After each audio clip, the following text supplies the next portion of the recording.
আসসালামু আলাইকুম, সবাই কেমন আছেন? এই তো আলহামদুলিল্লাহ। আজকে একটি ট্যুর ভিডিও ব্লগ নিয়ে আসলাম। এই ট্যুরটা হচ্ছে আমাদের কুমিল্লাতে মিউজিক প্যারাডাইস পার্কে। এটা আমাদের কুমিল্লা থেকে কোটবাড়ি হয়ে জাদুঘর পাহাড়ি এলাকায় গড়ে তোলা হয়েছে। এই পার্কটি হচ্ছে বাংলাদেশের বৃহত্তম পার্কগুলোর মধ্যে একটি। এটা পাহাড়ি এলাকায় অনেক জায়গা নিয়ে গড়ে তোলা হয়েছে।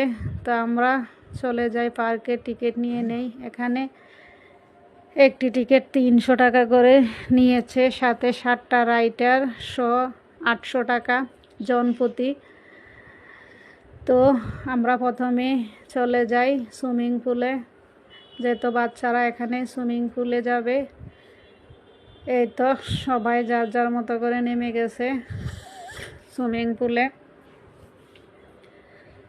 তো এই পার্কটি যেহেতু পাহাড়ি এলাকায় গড়ে উঠেছে, বিশাল জায়গা নিয়ে, মানে একই দিনে ঘোরা পুরাটা পার্ক সম্ভব না, অনেক বিশাল।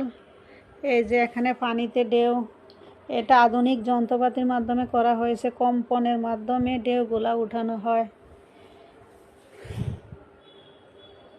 এখানে জায়গাগুলা খুবই সীমিত, কিন্তু এখানে কম্পনের মাধ্যমে